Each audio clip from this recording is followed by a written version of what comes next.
নমস্কার, আমি শেখর বি। আর আপনারা জানেন যে এসটিভি বাংলা প্রতি মুহূর্তে নতুন নতুন খবর নিয়ে আপনাদের সামনে হাজির হয়। আপনারা বহু চ্যানেল দেখেন, কিন্তু এসটিভি বাংলা এমন কিছু তথ্যভিত্তিক খবর আপনাদেরকে তুলে ধরে যা সমাজকে একটা সঠিক পথ দেখায়। আপনাদের অনেক আবেদন ছিল যে আপনারা বিভিন্ন টাইপের প্রোগ্রাম দেখাচ্ছেন, কিন্তু বর্তমান যা পরিস্থিতি তাতে করে আমি পুলিশে চাকরি পেতে চাই, আমি আইএএস হতে চাই, আমি আইপিএস হতে চাই, আমি ডব্লিউবিসিএস হতে চাই। এই কোশ্চেনগুলো কিন্তু আপনারা আমাদের দরবারে করেন। তো আমরা সেটা মাথায় নিয়ে আজ এমন এক ব্যক্তিত্বকে আপনাদের সামনে দাঁড় করালাম, তার থেকে অনেক কিছু পাবেন। আমরা এমন একজন মানুষকে পেয়েছি, হয়তো তার পরিচয় নতুনভাবে দেওয়ার নেই, তাও একবার বলে দিই, আমাদের ডক্টর নজরুল ইসলাম, যিনি প্রত্যন্ত গ্রাম থেকে বিলং করে আজকে একজন প্রাক্তন আইপিএস অফিসার। তার জীবনের অনেক ঘটনা আছে, কিন্তু আমরা বেশিরভাগটাই তুলে ধরব যে আপনাদের যে আবেদন ছিল আমি একজন আইপিএস অফিসার হতে চাই, তার জন্য কি করতে হবে সেটা আসবো। তার আগে স্যারের যে ইতিহাস সেটা যদি একটু না জানেন, কি কঠোর পরিশ্রমে, কত দারিদ্রতার মধ্যে উনি আজকে এই জায়গাটায় এসছেন, আমরা শুনবো স্যারের মুখ দিয়ে স্যারের কিছু পুরনো কাহিনী। নমস্কার। নমস্কার। একটু দর্শক বন্ধুদের যদি আপনার ইতিহাস একটু তুলে ধরেন, যে একটা কঠিন পরিস্থিতিতে কিভাবে একটা মানুষ সঠিক জায়গায় আসতে পারে। আমার ইতিহাস বলতে, আমি জন্মেছিলাম এবং বড় হয়েছিলাম এমন একটা গ্রামে। তখন আমাদের গ্রামে কোনো প্রাইমারি স্কুল ছিল না, আমাদের গ্রামে কোনো মাধ্যমিক পাশ করা লোক ছিলেন না। আমার বাবা মা দুজনে নিরক্ষর ছিলেন। তো পাশের গ্রামে আমাদের তখন একটা প্রাইমারি স্কুল হচ্ছিল, কিন্তু সেই প্রাইমারি স্কুলে রিকগনিশনের জন্য যতজন ছাত্রছাত্রী দরকার ছিল তাদের গ্রামে হচ্ছিল না। সেই জন্য সেখানকার গ্রামের মোড়ল আমাদের গ্রামের মোড়লের কাছে আসেন যে তাদেরকে যদি কিছু ছাত্রছাত্রী দেয়া যায়। ঠিক। তো এর আগে আমার বাবার জীবনে আর একটা ঘটনা ঘটেছিল, যে তার ধারণা, এটা কতটা সত্যি আমি জানি না, যে তিনি কোন বছরের কোন জমির খাজনা দিচ্ছেন এই রসিদটা দেখে নিতে পারতেন না, বলে একই জমির একই বছরে তাকে একাধিকবার খাজনা দিতে হয়েছে, মোহরি তার সঙ্গে একাধিকবার খাজনা আদায় করেছেন। তো তার একটা ইচ্ছে ছিল যে একটা ছেলেকে তিনি ঘরবুঝ করবেন। আমাদের ওই গ্রামে তখন ঘরবুঝ বলতে বোঝাতো যে কোনো চিঠি আসলে পড়ে দিতে পারবেন, চিঠি লিখে দিতে পারবেন, এই রসিদগুলো দেখে নিতে পারবেন, এটাই হচ্ছে ঘরবুঝ। তো তার এই যে প্রাইমারি স্কুলে পাঠালে ঘরবুঝ হবে, অতএব তিনি রাজি হয়ে যান এবং ওই মোড়লের ছেলে বেশ কয়েকজন ছেলেকে নিয়ে যান, যার মধ্যে আমিও ছিলাম। এখন যখন ওখানে কিছুদিন আমি পড়ার পর হাফিয়ালি পরীক্ষা হয়, তাতে খুবই ভালো ফল করি। আমি অঙ্কতে 50-এর মধ্যে 50 পাই, বাংলাতে 50-এর মধ্যে 49 পাই। ফলে আমার উপর শিক্ষক মশাই যিনি ছিলেন অমরেন্দ্রনাথ পাল, তার নজর পড়ে যায়। এর পরেরটা তিনিই আমাকে উৎসাহ দিয়ে বড় করার জন্য করেছেন এবং আমাকে খুবই ভালোবাসতে শুরু করেন। এতটাই ভালোবাসতেন যে একদিন আমি স্কুলে যাইনি। যে যারা চাষি লোক কিংবা চাষের অভিজ্ঞতা আছে তারা বুঝতে পারবেন যে আমাদের ওখানে তো তখন চাষবাস পুরোটাই বৃষ্টির জলের উপর নির্ভর করত। তো ওই বৃষ্টি হওয়ার পর জমিটা একটু যেমন শুকিয়ে ওঠে, তখন ওটাকে জো বলে। হ্যাঁ, তো তখন জমিটা চাষ করে ফসল বীজ যা ফেলবেন সে চারা বেরোবে এবং ফসল হবে। তো এবং সাধারণ কথায় সমগ্র প্রসেসটাকে বলে বাতাল। তো এরকম যে বৃষ্টি হওয়ার পর যেমন বাতাল হয়েছে, তো বাবা বললেন যে দেখ, আমি তো একা মানুষ, অনেক জমিতে একসঙ্গে জো হয়েছে, আমি পেরে উঠছি না, তো তুই যদি একদিন স্কুলে না গিয়ে আমার সঙ্গে একটু সাহায্য করিস তাহলে আমার একটু সুবিধা হয়। তা আমার কথাটা খুবই যুক্তিসঙ্গত মনে হলো, আমি স্কুলে গেলাম না। কিন্তু মুশকিল হলো, ওই আমি যখন বাবার সঙ্গে মাঠে কাজ করছি তখন সেখানে খবর এলো যে মাস্টারমশাই বাড়িতে এসেছেন।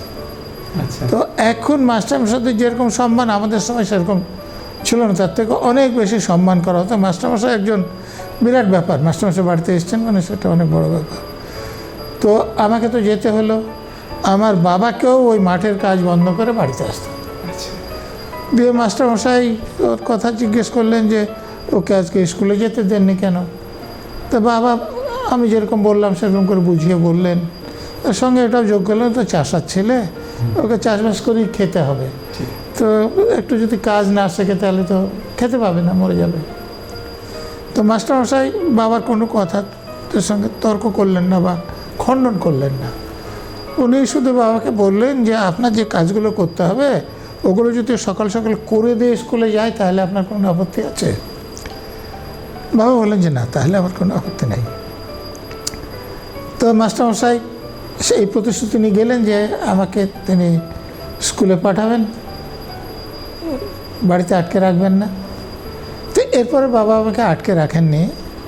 আমার যেটা মনে হয়েছিল যে মাস্টারমশাইকে কথা দিয়েছেন এই জন্য তা নয়, তিনি যেটা কথায় কথায় আমার মনে হয়েছিল যে তিনি বুঝেছিলেন যে এই যদি ছেলেকে স্কুলে পাঠায় তাহলে আমি অন্তত মাঠে কাজটা করতে পারবো, আর যদি না পাঠায় তাহলে ছেলের কাজ তো দূরের কথা, আমার কাজ করা হবে না মাস্টার এসে যদি এরকম হাজির হয়। তো অতএব তিনি আমাকে স্কুল যাওয়াতে আর বন্ধ করতে পারেন। এবং আমি এইভাবে পড়তে লাগলাম এবং ক্লাস 4 পাস করে যে হাই স্কুলে কীভাবে ভর্তি হবে সেটা আমার প্রাইমারি স্কুলের মাস্টারমশাই বলে দিলেন। তবে প্রাইমারি স্কুল সম্পর্কে আরও একটা কথা আপনাদের বলার দরকার আছে, সেটা হচ্ছে যে আমাদের মাস্টারমশাই শনিবারের দিন এই অঙ্ক, ইংরেজি বা বাংলা এসবের কোনো ক্লাস করতেন না। আচ্ছা। তিনি ওই দিন সাপ্তাহিক আসর বলতেন, বসাতেন, এবং তাতে কোনো ছেলে বা মেয়ে গান করতেন, কেউ আবৃত্তি করতেন, যে নাচ জান তিনি নাচতেন, এরকম। তো আমি তো গানও জানি না, নাচও জানি না, তো দু একটা সাপ্তাহিক আসরে আমি অংশ নিতে পারিনি, কিন্তু তারপরে আমারও ইচ্ছে করছিল আমি অংশ নিই। তো মাস্টারমশাই তার সমাধান করলেন, বললেন যে তাহলে তুই বক্তৃতা করবি। আচ্ছা। তো কী নিয়ে বক্তৃতা করব? উনি বললেন যে তুই সামনের যে সাপ্তাহিক আসর হবে তাতে বিদ্যাসাগর সম্পর্কে বলবি। আচ্ছা। তা আমি বললাম যে বিদ্যাসাগর সম্পর্কে আমি এটুকু জানি, আমি যে বর্ণপরিচয় বইটা পড়েছি সেখানে লেখা আছে যে ঈশ্বরচন্দ্র বিদ্যাসাগর, অর্থাৎ তিনি এটা লিখেছেন, তার বাইরে তো আমি কিছু জানি না। আচ্ছা। তো উনি আমাকে একটা বিদ্যাসাগরের উপর বই দিলেন, দিয়ে কোন কোন জায়গাটা পড়বো সেটা নির্দিষ্ট করেও দিলেন। তা আমি সেইভাবে বিদ্যাসাগরের জীবনীটা পড়লাম এবং পরের শনিবার বিদ্যাসাগরের জীবনী নিয়ে বক্তৃতাও করলাম। সেটা আমার জীবনের এই কোনো স্কুল কলেজে প্রথম বক্তৃতা। আচ্ছা।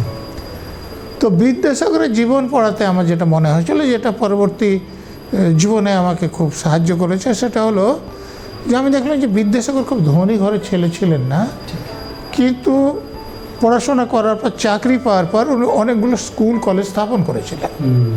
উনি আপনারা জানেন যে সংস্কৃত কলেজের প্রিন্সিপালও হয়েছিলেন। তা আমার মনে হলো যে আমিও ধনী ঘরের ছেলে না, এই জন্য আমার ঘাবড়াবার কোনো কারণ নেই। বিদ্যাসাগর যখন করতে পেরেছে আমিও বড় হয়ে চাকরি করলে স্কুল কলেজ করতে পারবো। আমি ঠিক করলাম আমি করব। ঠিক। এবং সেটা পরবর্তীকালে আমি করেছি। আমার গ্রামে আমি প্রাইমারি স্কুল দিয়ে শুরু করেছিলাম, পরে কলেজ করেছি, বাংলা মাধ্যম স্কুল, ইংরেজি মাধ্যম স্কুল করেছি, ইঞ্জিনিয়ারিং কলেজ করেছি, সেখানে বিটেক দিয়ে শুরু হয়েছিল, পরে এমটেক চালু হয়েছে। আমি পলিটেকনিক করেছি, আমি বিএড কলেজ করেছি, সেখানে এমএড কোর্স চালু হয়েছে। আমি প্রাইমারি টিচার্স ট্রেনিং কলেজ করেছি। আমি ছেলে মেয়েদের ভাষা শিক্ষার জন্য স্কুল অফ ল্যাঙ্গুয়েজ করেছি। ছেলেমেয়েরা যাতে প্রতিযোগিতা পরীক্ষায় ভালো করতে পারে তার জন্য ক্যারিয়ার গাইডেন্স সার্কেল করেছে। ফলে আমাদের যে গ্রামে একদিন কোনো প্রাইমারি স্কুল ছিল না, কোনো মাধ্যমিক পাস করা ছেলে ছিল না, সে গ্রামে এখন একাধিক কলেজ হয়েছে। আমি একটা ইউনিভার্সিটি এবং মেডিকেল কলেজ করার জন্য জমি জোগাড় করে রেখেছি, কিন্তু রাজনৈতিক বিভিন্ন নেতার বিরোধিতার ফলে সেটা এখনও সম্ভব হয়ে ওঠেনি, আমি আশা করছি হবে। তো এই স্কুল কলেজ স্থাপন করার ফলে যেমন আমার পরিবারের তো বটে, অন্যান্য পরিবারগুলোতে আমার গ্রামে দেখবেন যেখানে একজন মাধ্যমিক পাশ করা ছেলে ছিল না, সেখানে এখন ইঞ্জিনিয়ার পাবেন, ডাক্তার পাবেন, আপনি পিএইচডিও একটা পাবেন। আমাদের গ্রামের ছেলেমেয়েরা এখন চাকরিও পাচ্ছেন। স্যার, একটা জীবনী আমি শুনেছিলাম যে কোনো একটা কলেজে, কেপি কলেজ বা এরকম কোনো কলেজ হতে পারে, যেখানে আপনি ফিস জমা দিতে পারেননি বলে আপনার রেজাল্টটাও আটকে ছিল। না, একটা যদি এটা এই রকম যে ধরুন আমি প্রাইমারি স্কুলে তো পড়লাম, কোনো বেতন লাগতো না। হ্যাঁ, হাই স্কুলে ভর্তি হতাম, তখন অল্প বেতন লাগতো। ঠিক। তো এমন হয়েছিল যে আমার ক্লাসে একটু বেতন দিতে দেরি হয়েছে, আমাদের আর্থিক অবস্থা খুব ভালো ছিল না। ঠিক। তো আমার এক মাস্টারমশাই বেতন দিয়ে দিয়েছিলেন। আচ্ছা। তারপরে তো আমার ফ্রি সিপি স্কুল দিয়ে দেয় আমাকে, যেহেতু আমি ভালো রেজাল্ট করি। আমি ক্লাস 5-এ গিয়েও যখন হাফ ইয়ারলি পরীক্ষায় আমি অঙ্কতে 100-তে 100 পাই এবং অন্য বিষয়গুলোতেও ভালো নম্বর পাই। তো ফলে স্কুল আমাকে ভালো ছাত্র হিসেবে আমাকে ফ্রি সিট দেয়। কিন্তু পরবর্তীকালে আমি কলেজে ভর্তি হওয়া, যেটা আমার প্রাইমারি স্কুলে ভর্তি হওয়ার পর আমার বাবা চাইছিলেন না যে আমি হাই স্কুলে ভর্তি হই, আচ্ছা, কিন্তু আমার মা চাইছিলেন যে হাই স্কুলটা পাস করুক। সেটা কি আর্থিক কারণের জন্য? হ্যাঁ, খানিকটা আর্থিক কারণে। আর আমাদের ওখানে আর একটা বিশ্বাস ছিল যে চাষিদের ছেলে মেয়ে পড়াশোনা করে কোনো চাকরি পায় না। আচ্ছা। আমাকে অনেকে বলতেন যে মশা মারার চাকরিও জুটবে না। তো অতএব বাবার ধারণা ছিল যে আমি যদি মাঠের কাজ না শিখি তো তাহলে খেতে পড়তে পাবো না। যেমন আমি একটা উদাহরণ দিচ্ছি, আমি যখন ক্লাস 8-এ পড়ি, যখন মাঠের কাজ আমি শিখলাম না, তখন বাবা আমাকে একজন আমাদের জামা কাপড় যিনি সেলাই করতেন সেই খলিফার সঙ্গে কথা বলেন যে আমি দর্জির কাজটা শিখব। আচ্ছা। কিন্তু আমি রাজি হয়নি, অতএব দর্জির কাজও আমার শেখা হয়নি। তো এইভাবে মা হাই স্কুলটা পড়াতে চাইছিলেন। সেটার কারণ ছিল যে আমাদের বাড়িটা আপনি জানেন যে ডোমকলের বসন্তপুরে, সেখান থেকে বর্ডার বেশি দূরে না, তবে আমার মায়ের বাবার বাড়ি একদম বর্ডারের ওপর জলঙ্গিতে, জয়কৃষ্ণপুর বলে একটা জায়গা। সেই জায়গাটা এখন যদি যান, পদ্মা গ্রাস করতে করতে আমাদের যে মাদের যে বাড়ি ছিল সে বাড়ির উঠোন পর্যন্ত প্রায় চলে এসছে, এখনো বাড়িটা আছে। আচ্ছা। তো সেখানে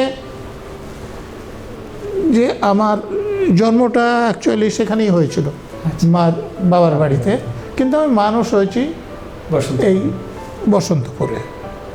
তো আমার একজন মানে মার মাসি বাংলাদেশে, মানে তখন তো পাকিস্তানে চলে গিয়েছিলেন এবং তিনি হাই স্কুল পাস ছিলেন। আচ্ছা। তো ওখানে গিয়ে তিনি একটা চাকরি পান। আচ্ছা। তো আমি যখন ওই প্রাইমারি স্কুলে পড়ছি তখন আমার মার মাসি এদেশে বেড়াতে আসেন নিজের দেশে, এবং তখন আমার মার কাছেও এসেছিলেন। আচ্ছা। তো মা গল্প করতে করতে তার কাছে জেনেছিলেন যে তার মাস্তুতো ভাই সেখানে চাকরি পেয়েছেন। তো মার একটা ধারণা ছিল আমি তো হাই স্কুলটা পাস করি তাহলে একটা চাকরি হয়ে যেতে পারে। সেই জন্যে হাই স্কুল পর্যন্ত পড়তে মা আমাকে আপত্তি করেননি এবং সাহায্য করেছিলেন।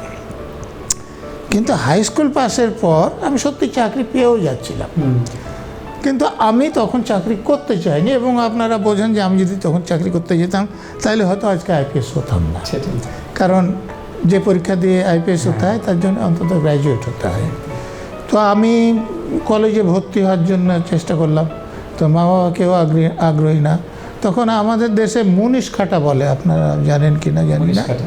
হ্যাঁ, মানে জন খাটাও এখানে কোথাও বলে, মানে অন্যের কাজ করে দিয়ে খরচ পাওয়া।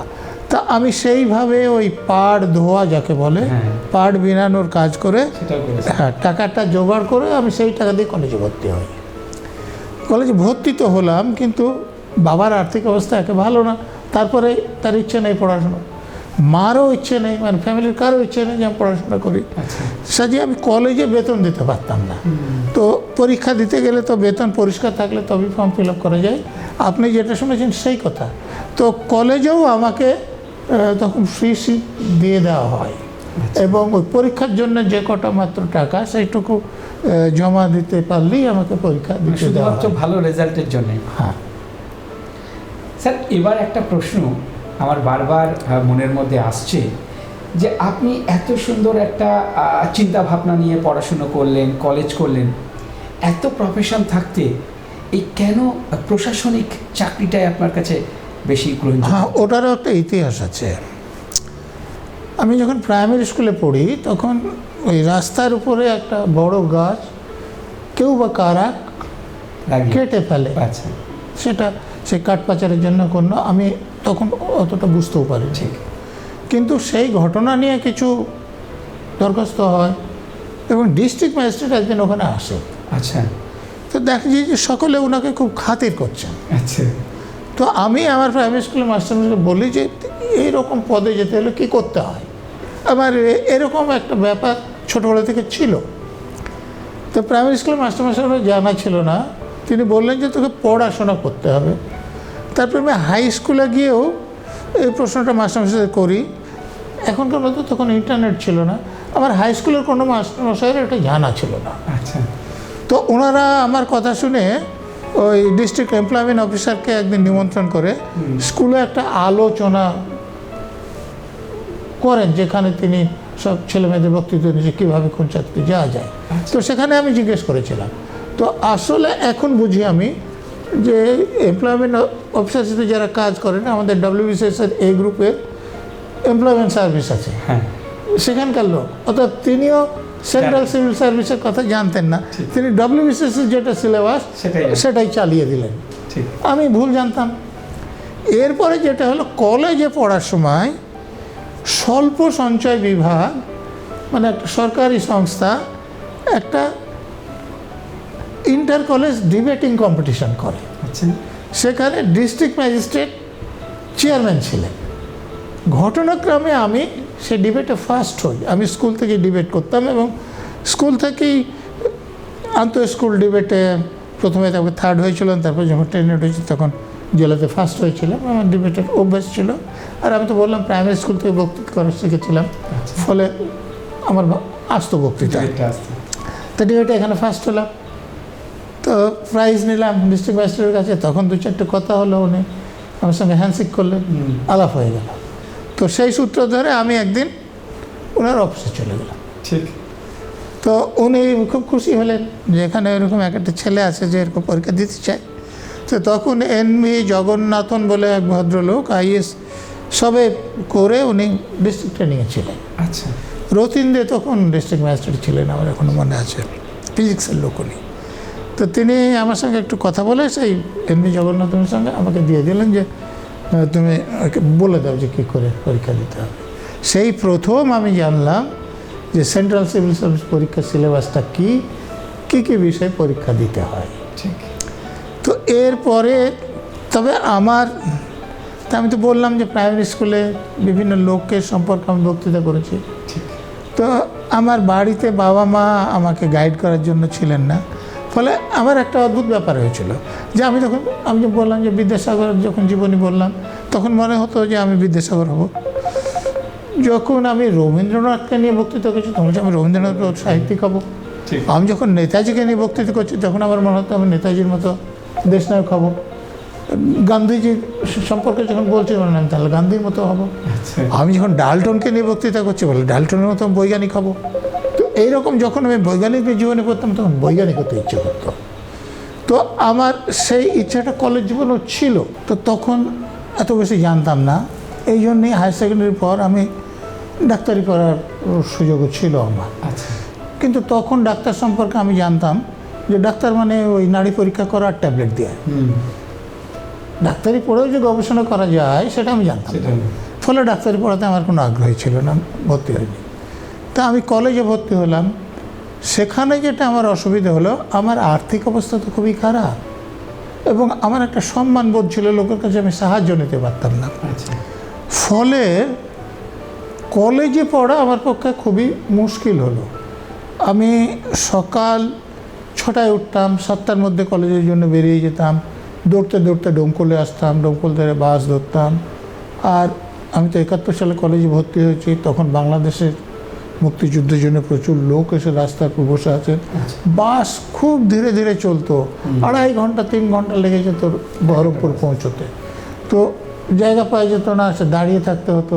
তারপর বাস স্ট্যান্ডে নেমে আবার দৌড়তে হতো। আবার কলেজে ক্লাস শেষ করে যখন এসে বাস ধরতাম, দাঁড়িয়ে দাঁড়িয়ে ডোমকলে ফিরতাম। ফিরতে ফিরতে 8টা 9টা হয়ে যেত। বাসের ভাড়ার জন্য প্রাইভেট পড়াতাম। প্রাইভেট পড়িয়ে যখন বাড়িতে পৌঁছাম, ক্যালেন্ডার অনুসারে তখন পরের দিন শুরু হয়ে যেত। আচ্ছা, হয়তো রাত 12টা বেজে যেত। হ্যাঁ, 12:30 ও হয়ে যেত কখনো।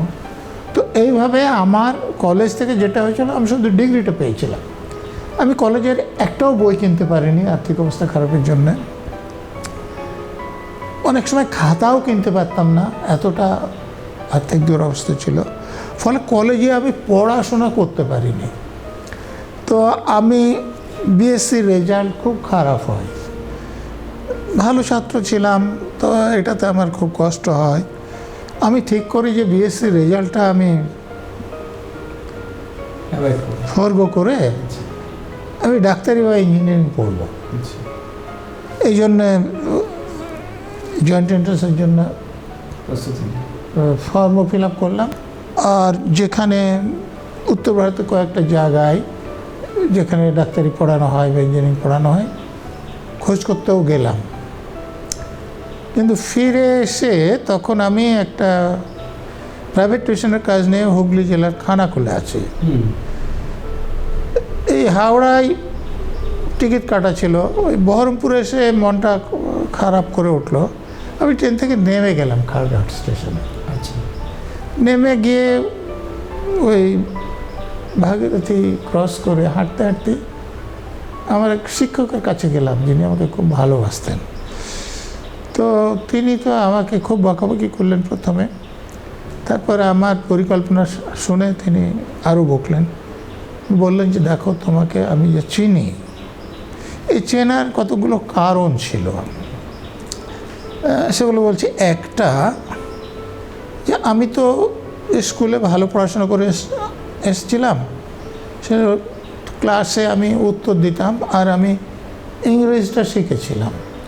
আমি 3 থেকে আমাদের ইংরেজি শেখানো হতো। আমি যখন ক্লাস 4-এ পরীক্ষা দিচ্ছি, তখন ইংরেজিতে কথা বলতে পারতাম, লিখতে পারতাম।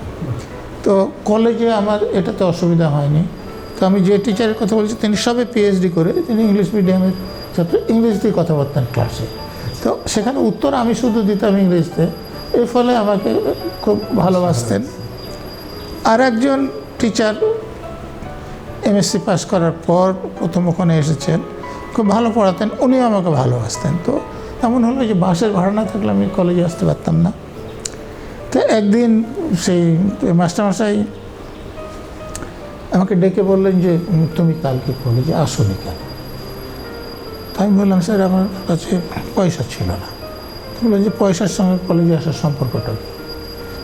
আমি তাকে খুলে বললাম যে পয়সা না থাকলে তো বাসে আমাকে নিয়ে আসবে না, আর আমি বাসে করে আসি, এখানে থাকার কোনো ব্যবস্থা করতে পারিনি, ফলে বাসে আসতে হয়। তো ওনার শুনে খুব খারাপ লাগলো। তো উনি তারপরে 2-1 দিন পরে আমাকে ডেকে বললেন যে দেখো, আমি এখানে মুসলিম হস্টেলের সঙ্গে কথা বলেছি, তো যে প্রফেসর আছে তার সঙ্গে আমার কথা হয়েছে, তোমার সিট রেন্টটা নেবে না। তা আমি বললাম যে সিট রেন্ট তো কলেজ নেবে না, বললাম, কিন্তু আমি তো খাওয়া দাওয়া করতে হবে। তো উনি বললেন যে তোমার যে খাওয়া দাওয়া খরচ হবে, অন্য ছেলেরা রাজি হয়েছে, তারাই বহন করবে। কী বলবো, আমার তো, আমি বললাম যে আমার মানসিকতা স্কুল জীবন থেকে অন্যরকম ছিল। তা আমি বললাম, স্যার আমি এটাতে রাজি করতে পারবো না। বলে কেন? তা আমি বললাম, স্যার দেখুন, যে আমার অন্যান্য ছেলেরা যে আমার খরচটা বহন করবে, আমি তাদের কাছে অবলাইজড হয়ে যাব।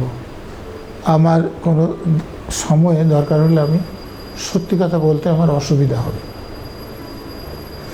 তো তিনি যা বুঝলেন, আমাকে নিয়ে আর কথা বলেননি। এরপরে যে টিচারের কথা বলছেন, একদিন এরকম হয় যে আমার পায়ের চটিটা ছিঁড়ে যায়। তো সেটা মেরামত করতে গেলে আমার বাসের ভাড়া পড়িয়ে যাবে। আচ্ছা, তো ফলে আমি চটিটাকে রেখে আমি খালি পেয়ে আসি। তো সেদিন কেমিস্ট্রি প্র্যাকটিক্যাল ছিল, তো আমি খালি পেয়ে প্র্যাকটিক্যাল করছি। তো তিনি যে মাস্টারমশাই কথা বলছে আমাকে খুব ভালো যাচ্ছে তাই করে বকতে লাগলেন। এবারে তুমি কি কিছুই বোঝো না যে এই যে কেমিস্ট্রি ল্যাব করছো, সেখানে যত কেমিস্ট্রি আছে কিছু পয়জনও আছে, কাঁচের টুকরো পড়তে পারে, তোমার পা কাটবে, তারপরে সে পয়জন যাবে, তুমি মরবে, তুমি কি মরতে চাও? এরকমভাবে খুব বকলেন। তা আমার তো কিছু বলার নাই। তো তিনি যখন জোর করতে লাগলেন তখন আমি বাইরের দিকে ওনাকে নিয়ে গিয়ে আমি বললাম যে আমি কেন খালি পেয়ে আসতে বাধ্য হয়েছি। এর আগে একদিন এরকম হয়েছিল যে সকালে প্র্যাকটিক্যাল করতে যায়, সকালে টিফিন করে নেয়। তো মাস্টার আমাকে একদিন বলছিলেন যে দেখো তুমি কিছু খাচ্ছ না, টিফিন নিয়ে আসো নি, এইখানে অনেক যে গ্যাস ট্যাস থাকে, যেগুলো পয়জন আর খালি পেটে থাকলে তোমার অসুবিধা হতে পারে। তা আমি সেদিন এড়িয়ে গিয়েছিলাম, বলিনি যে আমি বাড়িতে তো খাবারই জোটে না, তো টিফিন কী করে চাইব। তো ফলে এগুলো ঘটনার ফলে পরে জানতে পারেন, আর প্রফেসরদের সঙ্গে কথা যখন একে অপরে হয় আমাকে নিয়ে, আমি যেহেতু বললাম যে এমনি পড়াশোনায় ভালো এক্সট্রা, আমি তো স্কুলে খেলাধুলোতেও অংশ নিতাম, প্রাইজ পেতাম, ডিবেটেও, এই যে স্কুলেও ডিবেট করতাম, এর ফলে আমার একটা অলরাউন্ডার ছাত্র হিসেবে নাম ছিল। তো ফলে সব প্রফেসরই চিনতেন, শুধু যে আমার সায়েন্সের প্রফেসরগুলো তা নয়। ধরুন এখনও আমার কাছে আপনাকে বই দেখাতে পারবো যে আমি যখন শিলিগুড়িতে অ্যাডিশনাল স্পিক, তখন একজন পলিটিক্যাল সায়েন্সের আমার প্রফেসর ওখানে গিয়ে আমাকে একটা বই গিফট করেছিলেন, যে বাংলার যে শক্তিনাথ ঝা ছিলেন, ইকোনমিক্সের দীপঙ্কর চক্রবর্তী ছিলেন, বা সোমেন গুপ্ত ছিলেন পলিটিক্যাল সায়েন্সের, এদের বা হিস্ট্রি যে গোষ্ঠবিহারী চ্যাটার্জি ছিলেন, তাদের সঙ্গে আমার সম্পর্ক সায়েন্সের টিচারদের থেকে কম ছিল না। কারণ এই যে ডিবেট করতাম সেই বিষয় নিয়ে, হিস্ট্রির লোকের সঙ্গে কথা বলতাম, ইকোনমিক্সের লোকের সঙ্গে কথা বলতাম, পলিটিক্যাল সায়েন্সের লোকের সঙ্গে কথা বলতাম, ফলে তাদের সঙ্গে আমার বন্ধুত্ব ছিল। বাংলা লোকের সঙ্গে কথা বলতাম। এটার ফলে এই যে কম্পিটিটিভ পরীক্ষা আমি পরে বলবো যে ইন্টারভিউতে আমার সুবিধা হয়েছিল। কিন্তু এইটা আমার সেই প্রফেসর ডক্টর আশিস চ্যাটার্জি জানতেন। তো তিনি বললেন যে তোমার মানসিকতা আমি জানি, তুমি ডাক্তারিতে ভর্তি হওয়ার, ইঞ্জিনিয়ারিংয়ে ভর্তি হওয়ার, তুমি ফেল করবে। আচ্ছা, কেন ফেল করবে? তুমি খারাপ ছাত্র বলে না, তুমি কারো সাহায্য নেবে না। আচ্ছা, তো ইঞ্জিনিয়ারিং পড়তে তোমার খরচ নাই, ডাক্তারি পড়তে তোমার খরচ নাই, তুমি তোমার এই খরচ জোগাড় করতে প্রাইভেট পড়াতে যাবে, তোমার পড়া তুমি কখন করবে? অতএব ওইসব পড়তে গিয়ে ওখানে তুমি ভালো রেজাল্ট করবে না। আচ্ছা, তো আমার কথা যদি শোনো, তুমি প্রতিযোগিতামূলক পরীক্ষা দাও। আচ্ছা, আর তুমি যখন তোমার এই প্রস্তুতির জন্য পয়সারই দরকার, তো তুমি অন্য জায়গায় ওইসব কাজ করো না, তোমার আমাদের কলেজে এসো, বেতন যাই হোক আমরা তো ব্যবস্থা করে দিচ্ছি, তুমি আমাদের সঙ্গেই থাকবে। তো উনি কলেজে আমাকে একটা ডেমনস্ট্রেটর কাজ দেওয়ার চেষ্টা করেছিলেন, কিন্তু আরও অনেক প্রার্থী জুটে যায় যারা অনার্স আছে, এমএসসি আছে, এরকম। তো ডেমনস্ট্রেটর আমাকে করতে পারেননি। তো আমাদের মর্নিং কলেজের ল্যাবরেটরি অ্যাসিস্ট্যান্ট হিসেবে উনি একটা কাজ দিয়েছিলেন আমাকে, যেটার বেতন মাত্র মাসে 150 টাকা। আচ্ছা, তা আমি তখন ওই 150 টাকা বেতনে চাকরি করি। আর আমি কলেজে অ্যাডমিশন টেস্ট দেওয়ার সময় যে টেস্ট হয়েছিল তাতে অঙ্কের, আমি পরীক্ষা দিয়েছিলাম, ভর্তি হয়নি, কিন্তু অঙ্কর অ্যাডমিশন টেস্টে আমি ফার্স্ট হয়েছিলাম। ফলে আমাদের ওখানে বিজয়বাবুর নাম ছিল, যিনি আমাদের ক্যালকুলাস পড়াতেন, ইন্টিগ্রাল ক্যালকুলাস। তো আমি ওখানে যাওয়াতে তো 150 টাকায় তো আমার এই যে কম্পিটিটিভ পরীক্ষার জন্য যে পত্রিকা নিতে হয়, খবরের কাগজ পড়তে হয়, অন্য কিছু বই জোগাড় করতে হয়, সেগুলো আমার হচ্ছিল না। আচ্ছা, তো আমি ওখানে একটা টিউটোরিয়াল হোমে আমার দেবপ্রিয় বন্দ্যোপাধ্যায় বলে একজন পরিচিত ছিলেন, আমার থেকে বয়োজ্যেষ্ঠ, একটা গার্লস কলেজে উনি প্রফেসর ছিলেন। পরে তিনি আমি যে কলেজ করেছি সেই কলেজের প্রিন্সিপাল হিসেবে গিয়েছিলেন। তো উনি একটা টিউটোরিয়াল হোম চালাতেন, তো আমাকে টিউটোরিয়াল হোমের কাজ একটা দিয়ে দেন, 3 দিন পড়াতে হবে, আমাকে 50 টাকা দেবেন। তো তারপরে এই যে আমার কলেজের শিক্ষক, যিনি আমার ওই অ্যাডমিশন এন্ট্রান্স টেস্টের খাতা দেখেছিলেন, সেটার উপর ভর্তি করে আমি যে বিএসসিতে কিছু শিখতে পারিনি সেটাও অতটা জানতেন না। তিনি বললেন তার মেয়ে এবং ছেলে তখন 11-12 পড়ে, বলে তাদেরকে তুমি একটু দেখিয়ে দাও। আমার পক্ষে তখন যে প্রস্তুতি হচ্ছে তাতে 11-12 আর 11-এর পড়ানোটা হ্যাঁ 12-এর মেয়েকে 11-এর ছেলেকে পড়ানো বেশ শক্ত। তা আমি অত রাজি ছিলাম না, কিন্তু তিনি ওই যে দেবপ্রিয় বন্দ্যোপাধ্যায় আছেন তার মাধ্যমে আমাকে বললেন যে তুমি রাজি করাও। তা আমাকে রাজি হতে হবে। তো এখানে আমি 2 দিন পড়াতে যেতাম এবং বলা বাহুল্য আমাকে পড়ানোর জন্য পড়ে নিতে হতো। আচ্ছা, তো এই 2 দিনে উনি আমাকে 60 টাকা করে দিতেন। ওখানে 3 দিনে 50 টাকা পেতাম, বুঝতে পারছেন। তো এই 150 টাকা, 50 টাকা, 260 টাকা আমার তখন মান্থলি ইনকাম ছিল কলেজে। কিন্তু কলেজে যাওয়ার আগে যে ক্লার্কশিপ আমাদের পরীক্ষা হয়, ওই যে আমার প্রফেসর বলেছেন যে তুমি কম্পিটিটিভ পরীক্ষায় বসো, তা আমি ক্লার্কশিপের 2টো পেপার আগে দিয়ে গিয়েছিলাম, কলেজে গিয়ে আর 2টো পেপার দিলাম। তারপরে আমি এতে মিসলেনিয়াসের ফর্ম ফিল আপ করেছিলাম, কিন্তু মিসলেনিয়াসের পরীক্ষার সময় আমার চিকেন পক্স হয়ে গেল। আমি পরীক্ষাটা দিতে পারলাম না, কোয়ারেন্টাইন রুল জানেন। আমি তখন জানতাম না যে আবেদন করে আলাদা সিট নেওয়া যায়, এমন কিছু জানতাম না ছোটবেলা। তো গেল, আমি WBCS পরীক্ষাটা দিলাম। WBCS পরীক্ষায় তখন এখনকার যে সিলেবাস তার থেকে একটু আলাদা ছিল।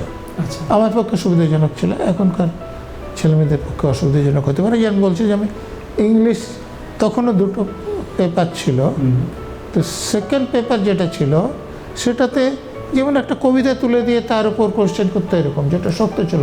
এখন গ্রামার দিয়েছে, তখন কোনো গ্রামার ছিল না। তো আমি যে কম্পালসারি পেপার জানেন WBCS-এর 6টা, এই বাংলা, ইংরেজি, অঙ্ক, general studies, constitution and 5-year planning.